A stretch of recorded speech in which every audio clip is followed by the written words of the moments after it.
این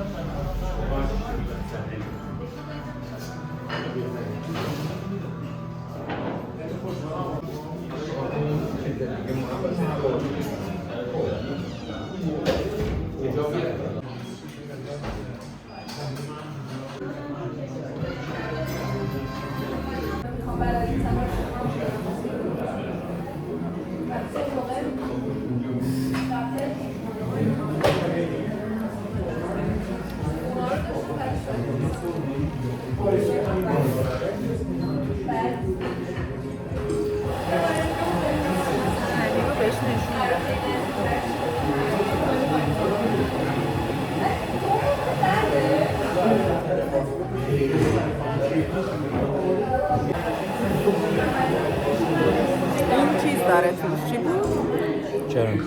کرم. ما مثلا میخوایم رژیم رو رعایت کنیم کوچیکاشو گرفت. نه کرم رو خورد. تشخیص ندادی؟ الان اون تو چیه؟ این پنیره. این ساده است. یه دونه ساده میدن تو یه دونه کرمی گرفتی.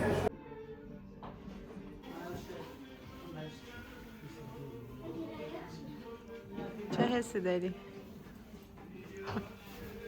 الان باید یه گروه انتخاب کنیم.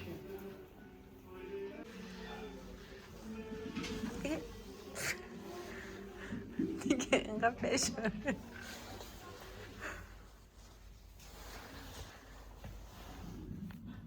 بکنم باید کلا میدارم بعد تو برعکس گذاشتی کلا رفته سنم. کلا هاگوارتسه. این بندر نمیشناختیم ولی گرفتیم ببینیم چیه. خیلی بامزه است. رشکی مدلی هم دارم. اینم خوبه. بامزه. یه دقیقه مثل من یه اینکی کردم خودم.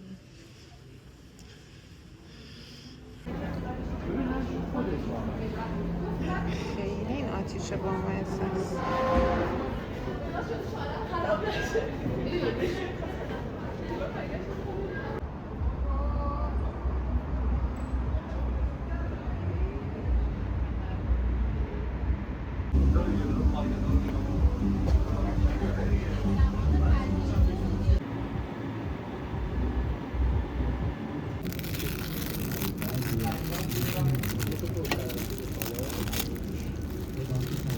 نمک‌ترین مغازه‌ای که دیدم. کاربریش معلوم نیست ولی لباسش خیلی قدیمیه.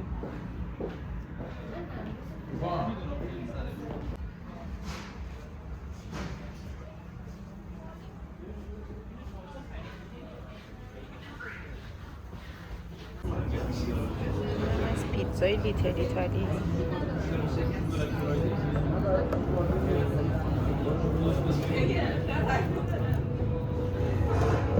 تو هم میتونی برداری غریبی نکن. من سختم یه دست.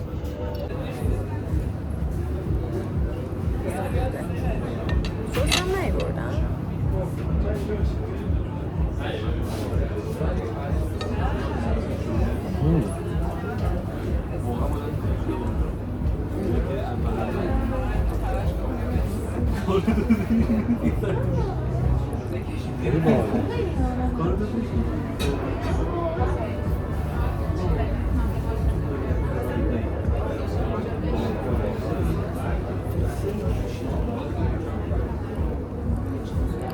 البته همه چیزاش رفته ولی سسش خیلی خوشمزه. آقا باید این ژست عادی خودم مثلا باید من در حال گذرم. برو. متوجه شدی؟ مثلا من بدون توجه به تو در حال گذرم.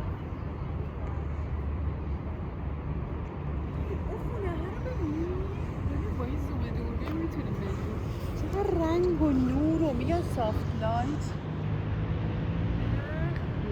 نورش خوبه. اونی که خونت اینجاست اگر داری میدی منو میبینی که خونت خیلی خوشگله که هوا تمیزه و از اینجا بیای برج میلادو داری. ولی واقعا حس و حالش خیلی باحاله. آسبه ونک پارک